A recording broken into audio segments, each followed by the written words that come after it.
ത്രിയേക ദൈവത്തിന് സ്തുതി. യേശുവിൽ സ്നേഹവന്ദനം. ഇന്ത്യക്ക് സ്വാതന്ത്ര്യം ലഭിക്കുന്നതിന് മുൻപ് തിരുവിതാംകൂറിൽ ബ്രിട്ടീഷ് നാണയവും തിരുവിതാംകൂർ നാണയവും നിലവിലുണ്ടായിരുന്നു.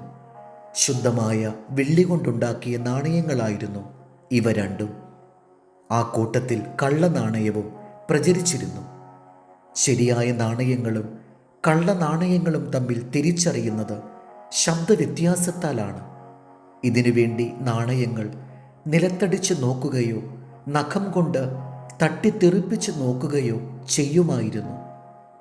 ആ കാലത്ത് മൺകലങ്ങളായിരുന്നു പാചകത്തിന് ഉപയോഗിച്ചിരുന്നത്. വെള്ളം കൊണ്ടുവരുവാൻ മൺകുടവും ഈ കലങ്ങളും കുടങ്ങളും കേടുള്ളതാണോ എന്നറിയുവാൻ കൈകൊണ്ട് അടിച്ചു നോക്കുമായിരുന്നു.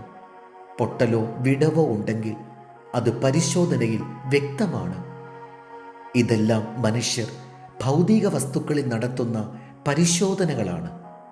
ദൈവം മനുഷ്യനെ ശോധന കഴിക്കുമെന്നുള്ള പരമാർത്ഥം നാം അറിഞ്ഞിരിക്കണം. ദൈവത്തിൻ്റെ ശോധന എന്നത് നമ്മുടെ യോഗ്യത അറിയുവാനുള്ള പരീക്ഷയല്ല. ദൈവസന്നിധിയിൽ നാം അയോഗ്യരാണെന്ന് ദൈവത്തിനറിയാം. അത് സമ്മതിച്ച് ദൈവത്തിൻ്റെ കരങ്ങളിൽ പരിശോധനയ്ക്ക് ഏൽപ്പിച്ചു കൊടുക്കുന്നവരെയാണ് ദൈവം ശോധന ചെയ്യുന്നത്. എന്നുവെച്ചാൽ ദൈവത്തിൽ നിന്ന് ലഭിച്ച അനുഗ്രഹത്തിനൊത്തവണ്ണമുള്ള നിലയാണോ നമ്മിലുള്ളതെന്ന് അറിയുവാനുള്ള പരിശോധനയാണിത്. ദൈവകരങ്ങളിൽ ശോധനയ്ക്കായി വിട്ടുകൊടുത്തവനാണ് ദാവീദ്. അതുതന്നെയാണ് അവൻ്റെ വിജയരഹസ്യവും.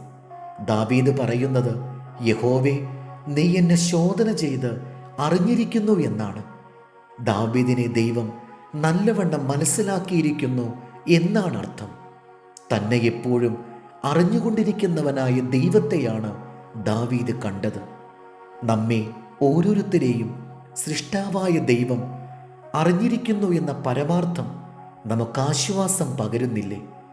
വർത്തമാനകാലത്തും ഈ ദൈവം നമ്മെ അറിയുന്നു എന്നത് ധൈര്യത്തോടും ഉറപ്പോടും കൂടി മുന്നേറുവാൻ നമ്മെ സഹായിക്കുന്നു.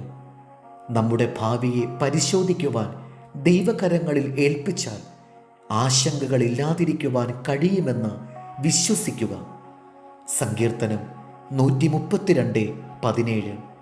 അവിടെ ഞാൻ ദാവീദിന് ഒരു കൊമ്പ് മുളപ്പിക്കും, എൻ്റെ അഭിഷിക്തന് ഒരു ദീപം ഒരുക്കിയിട്ടുമുണ്ട്. ഞാൻ അവൻ്റെ ശത്രുക്കളെ ലജ്ജ ധരിപ്പിക്കും, അവൻ്റെ തലയിലോ കിരീടം ശോഭിക്കും.